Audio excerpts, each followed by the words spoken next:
So, magandang gabi mga Lodi. So, again, this is Reyninho Binaventura Bucay, your pambansang Lodi. So, tapos na yung board exam, di ba? So, yung 3 days na board exam is tapos na. So, yung iba na parang hindi nahirapan sa board exam. Yung mayabang sa mga FB ba? Yung board exam, hindi mahirap naman. Di ba? So, yan yung mga hindi talaga nag-iisip sa mga options. Di ba? So, yung mga nahirapan, sila yung mga tao na nag-iisip talaga. Di ba? So, mostly, yung mga nahirapan sa board exam, sila yung mga nakakapasa. So, wag masyadong magyabang. Di ba? So, dito sa video na to, i-explain ko or i-share ko yung mga ideas paano mag-prepare sa board exam. Paano ba mag-prepare? So, marami yung nagtatanong.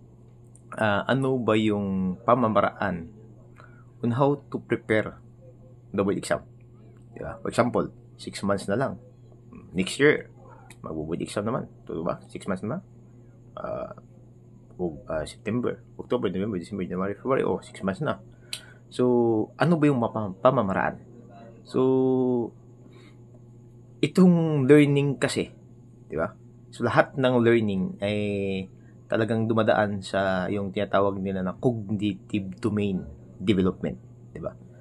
On how to grow your knowledge, from knowledge to understanding to analyzing to applying to evaluating and creating. So yan yung mga cognitive domain natin. So yung if tayo ay na-educate o tayo ay naglo-learn sa ating cognitive domain, pinakauna is yung sa remembering.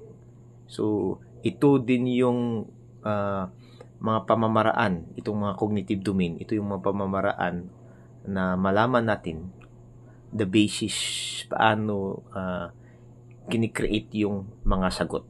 Kasi ang board exam is align yan sa sa TOS. Then ang TOS is yung may kuan siya, ang measurement niya to measure the cognitive domain of a certain individual o yung mga professionals is through the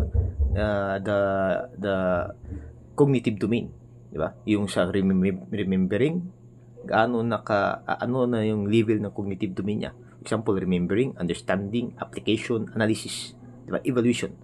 So if we try to understand paano i-study or paano i-absorb talaga or i-inculcate yung mga knowledge ng criminology program.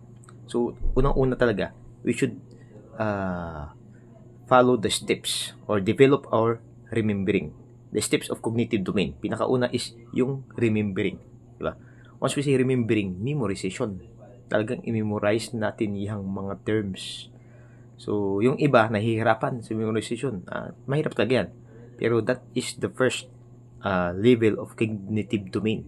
So, kaya kailangan natin yung pagdaanan. Di ba? So, after remembering, na-memorize na natin yung terms, we should try to define the terms in our own. Di ba? Ito yung pinakakuan ko we should try to define the terms in our own. Kasi, by defining the terms in our own, diyan natin madidevelop or mami-measure if we'll be able or if we'll be able to understand the terms. Na-understand mo natin yung terms o hindi? Diba? So, through defining it, we'll be able to grow the knowledge na yung remembering maging understanding. So, we should understand. Diba? After understanding, ma-understand natin yung terms at concept or ideas in criminology program. Diba? So, pupunta naman tayo sa analysis. How to analyze if this concept or idea is lalabas. Diba? So, after analyzing, i-apply na naman natin. Diba? So, ito yung application na libre, ika-4. Diba? So, maraming nahihirapan sa law enforcement administration as criminal detection and investigation because mostly sa mga subject or mga courses na nandyan sa subject area sa CDA at LIA is more on application. Diba? You should be able to apply the law in different law enforcement. Diba? So, paano mo i-enforce yung batas?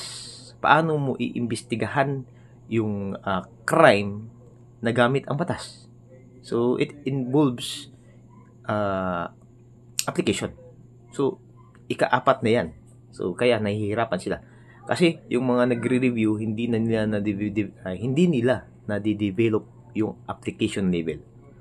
Doon lang sila sa remembering na level. So, di ba, as you observe, 30 to 40% lang. So, yung sa history ng board exam, 30 to 40% talaga ang passing rate because of that problem.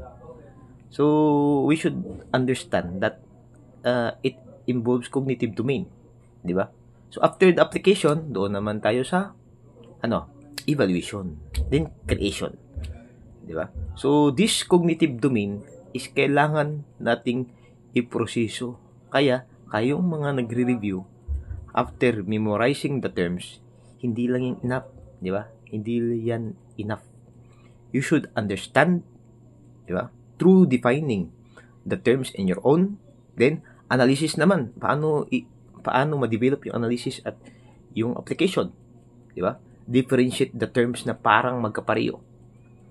Di ba? May mga terms kasi na akala natin pareho, pero hindi yan talaga pareho because they differs on different level. So kailangan natin yang malaman, di ba? So consistency. If you are consistent sa mga nire-review mo, di ba? Hindi lang ka more on basa, remembering, memorization. Appeal na rin yung sa how to develop the understanding level, di ba? Of cognitive domain, pati na rin yung sa application level, how to apply or analysis, how to analyze a certain problem or idea, di ba?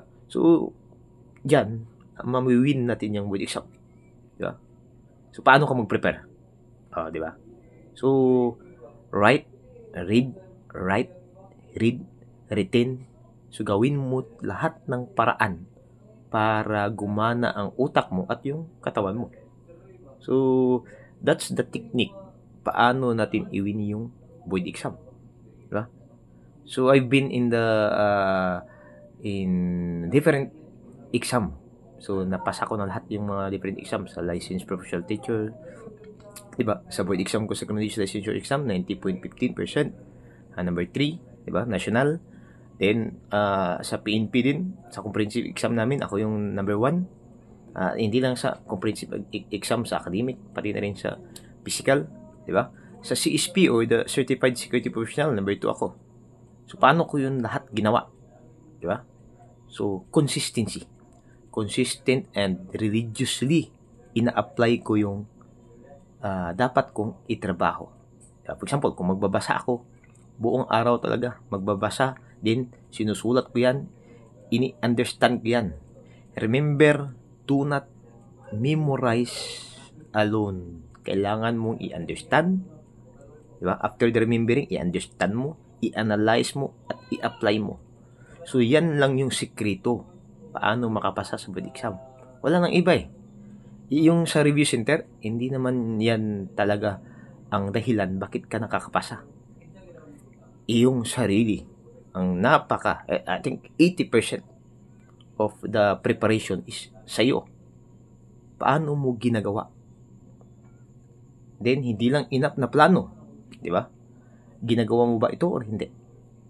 So, ang review center, para lang siyang hindi talaga siya yung main talaga na dahilan bakit nakakapasa yung mga takers. Di ba? Parang support lang yung review center to facilitate knowledge, di ba? Para ma-understand natin. Pero hindi yan sila ang dahilan. 80% nandito sa atin. 20% sa review center at sa mga instructor sa mga school. Di ba? Remember that. Wala nang away-away sa review center. Kailangan nating mag-prepare sa board exam. Then, you should prepare. We should prepare in our own. Diba? Support lang yung mga review center. So again, thank you for listening and I hope mag-start na kayo for the preparation sa board exam. 6 months na lang. So good luck mga kaludi.